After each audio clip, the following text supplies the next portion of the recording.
Lecture du livre de Ellen G. White, intitulé Message à la jeunesse.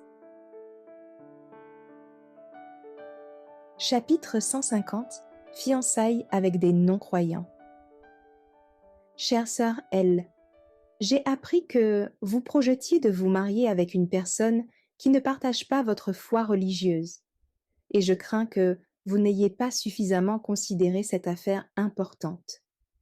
Avant de prendre une décision qui aura une influence sur tout votre avenir, je vous conjure d'examiner la question avec soin et prière. Cette alliance sera-t-elle pour vous une source de véritable bonheur?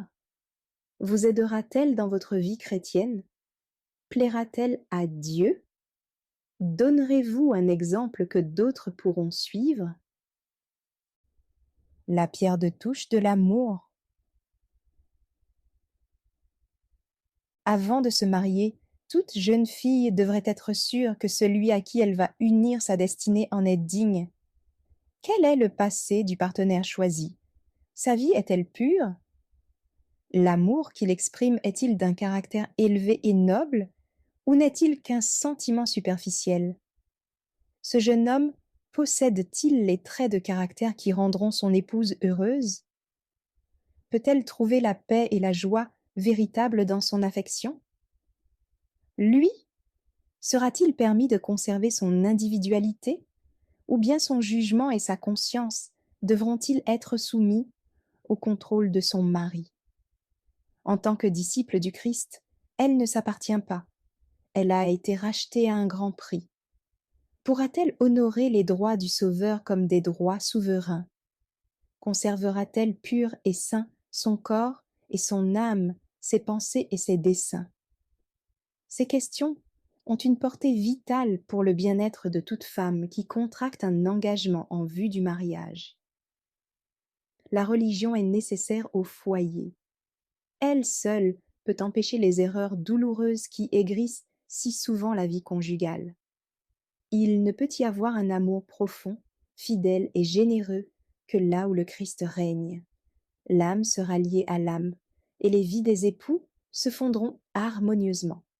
Les anges de Dieu seront les hôtes du foyer, et leurs saintes vigiles sanctifieront la chambre nuptiale. La sensualité dégradante sera bannie. Les pensées seront dirigées vers Dieu. C'est à lui qu'iront les dévotions du cœur. Les résultats de la désobéissance. Le cœur aspire à un amour humain, mais cet amour n'est ni assez fort, ni assez pur, ni assez précieux pour suppléer à l'amour de Jésus. C'est seulement en son Sauveur que la femme trouvera la sagesse, la force et la grâce pour affronter les soucis, les responsabilités et les douleurs de la vie. Elle devrait faire de lui sa force et son guide.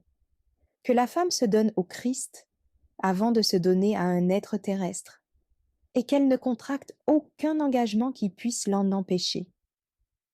Ceux qui désirent le vrai bonheur doivent s'assurer la bénédiction du ciel sur tout ce qu'ils possèdent et sur tout ce qu'ils font.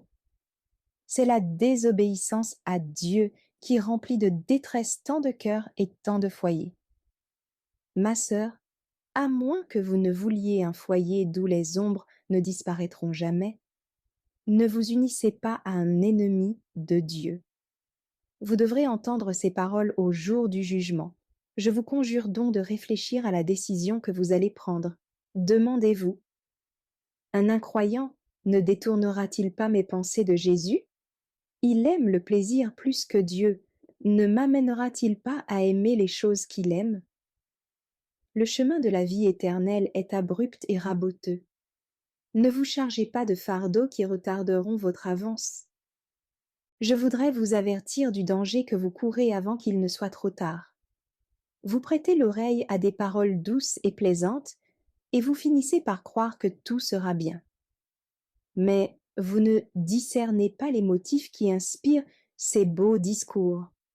Vous ne pouvez pas mesurer la grandeur du mal qui est au fond du cœur humain. Vous ne pouvez pas pénétrer derrière le décor et découvrir les pièges que Satan tend pour votre âme. ce dernier voudrait vous amener à suivre une voie qui lui permette de diriger facilement contre vous les traits de la tentation. Ne lui donnez pas le moindre avantage. Tandis que Dieu agit sur l'esprit de ses serviteurs, Satan travaille par les fils de la rébellion. Il n'y a aucun accord entre le Christ et Bélial. L'harmonie ne peut régner entre eux. En vous unissant à un incroyant, vous vous placez sur le terrain de Satan.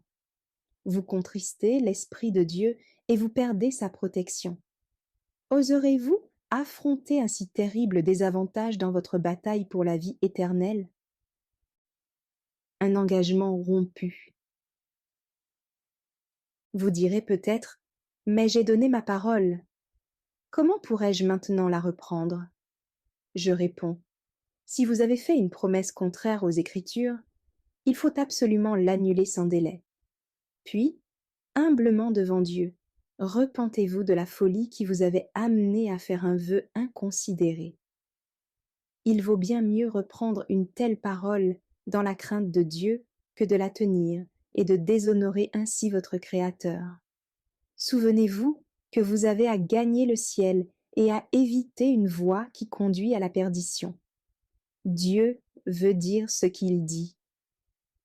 Quand il interdit à nos premiers parents de manger du fruit de l'arbre de la connaissance, leur désobéissance ouvrit les écluses du mal sur le monde entier. Si nous nous détournons de Dieu, il se détournera de nous. La seule attitude qui nous assure la sécurité, c'est d'obéir à toutes ces exigences, à quelque prix que ce soit, car toutes procèdent de la sagesse et de l'amour infini.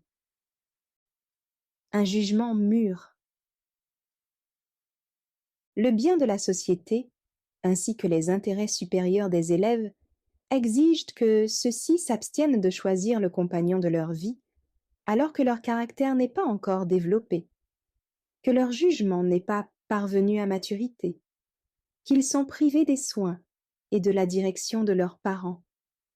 C'est une bonne œuvre que de chercher à protéger la jeunesse contre la tentation et de la préparer à une vie utile.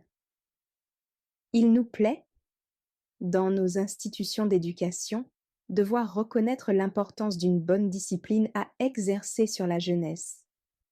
Puisse le succès couronner les efforts de nos instructeurs dans cette direction. Merci d'avoir écouté cette lecture. Si vous avez des questions ou des remarques sur le thème abordé, n'hésitez pas à les partager dans les commentaires et notre équipe ne manquera pas de les considérer. À bientôt sur lereste.org.